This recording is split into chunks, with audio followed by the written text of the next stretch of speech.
청년 창업 신화로 불리며 한때 전국 천여 개의 가맹점을 졌던 이 주먹밥 프랜차이즈가 있습니다. 그런데 2년 전 이 대표의 마약 혐의로 제품 이미지와 매출에 큰 타격을 받았는데 최근에는 아예 회사가 유명 치킨 업체에 넘어갔는데 가맹점주들이 전혀 몰랐다고 합니다. 점주들의 분노가 점점 커지고 있는데요. 뉴스 따라잡기에서 만나고 왔습니다. 저렴한 가격에 푸짐한 양까지 특히 학생들에게 인기인 주먹밥 전문점 봉구스 밥버거입니다. 가성비가 좋다 그래야 되나? 네, 싸고 양도 많고 그래서 오는 것 같아요. 창업자 옹호 씨는 25살에 주먹밥 노점상으로 시작해 1000개가 넘는 가맹점을 가진 프랜차이즈로 키웠습니다. 1년 새에 거의 1100개 매장까지 이게 이제 올라갔으니까 한국에서는 거의 프랜차이즈 업계에서 신화일 거예요. 그때 당시에는 수입이 진짜 괜찮았죠.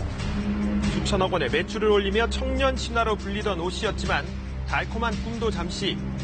오 씨는 잇따른 마약 복용 혐의로 붙잡힌 뒤 징역형 집행유예를 선고받았습니다.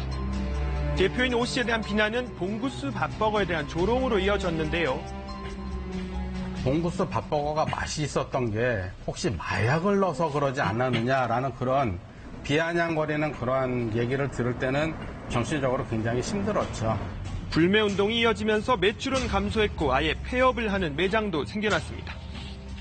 마약 보도 이후에 200~300개 정도 프랜차이즈가 없어졌죠. 잘못을 저지른 건 프랜차이즈 대표였는데 이 막상 혹독한 대가를 더하는 건 개별 가맹점주들이었던 겁니다.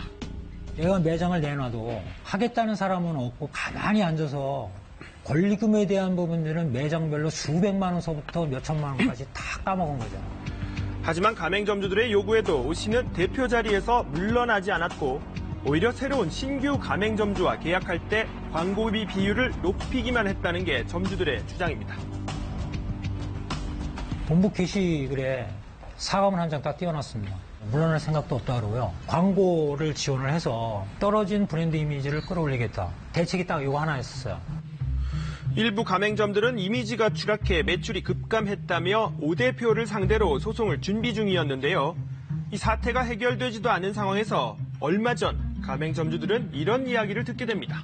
거래처 기업 사장이나 직원들이 내내 치킨으로 넘어간 거 모르시냐고 풍문이라고 생각했었고요. 내내로 넘어간 거 맞다. 오 대표는 벌써 한 달 전부터 출근 안 한다. 황당하죠. 오 대표가 점주들에게는 알리지 않은 채 몰래 회사를 내내 치킨에 매각했다는 주장인데요. 일부 점주들은 홈페이지에서 대표의 이름이 이렇게 바뀐 걸 보고 뒤늦게 알게 됐습니다. 파악하고 있는 어떤 그런 과정 중에 있었고 지금의 조건이나 뭐 이런 부분들을 바꿀 생각이 없기 때문에 그동안 이른바 오너 리스크로 인해 이래저래 피해를 입었던 가맹점주들은 하루아침에 업체 대표가 바뀌면서 계약사항이 바뀌는 건 아닌지 불안하기만 한데요. 여기에 문제는 또 있었습니다. 오 대표가 운영할 당시 가맹점들은 포스기, 즉 이 카드 단말기를 자주 바꿨다는데요. 정부에서 또 갈으라래 하고 갈았는데 그전 위약금이 저는 한 400만 원 정도 되고요. 많이 가르신 분은 2번, 3번 가르신 분도 있고 본부에서 책임지겠다라고 이제 그거 믿고 이제 바꾼 거라.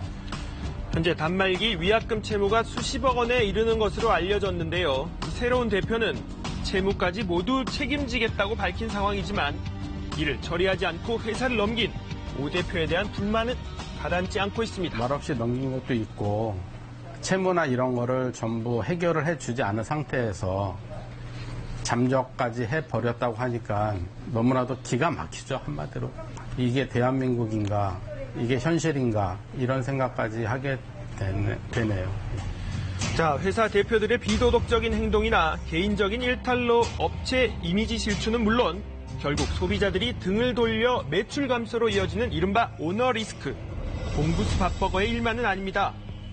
미스터 피자의 정우현 회장은 경비원 폭행 사건으로 지난해 7월 구속됐다가 집행유예를 받았는데요.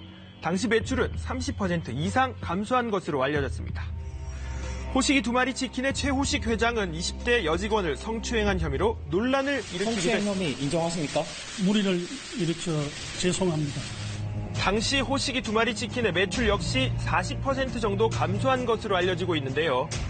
특히 프랜차이즈 업체의 경우 가맹점들에게 오는 오너 리스크는 더 클 수밖에 없습니다. 프랜차이즈라는 사업 자체가 출발부터 적은 자본 가지고 사업을 확대시켜 나가는 그런 구조다 보니까 오너 리스크로 인해서 그 브랜드의 명성이 훼손되면 수많은 가맹점주들이 피해를 입게 되고 또 일일이 다 보상할 수 없는 자본의 한계 때문에 그런 위험성이 있는 겁니다. 대책도 나왔습니다. 오너 리스크로 인한 가맹점의 피해를 보상받을 수 있도록 하는 가맹사업거래법 개정안이 국무회의를 통과했는데요. 가맹본부나 임원이 위법행위나 부도덕한 행위로 점주에게 손해를 입히면 가맹본부 측이 그 배상 책임을 진다는 내용을 계약서에 분명히 기재하도록 의무화한 내용이 골자가 되겠습니다. 가맹본부들도 일탈 행위를 하지 않도록 억제하는 효과도 일단 기대되고 있습니다. 가맹점주들의 공든탑을 무너뜨리는 오너들의 갑질과 도덕적 해이. 과연 반복되는 점주들의 피해가 줄어들 수 있을지 주목됩니다.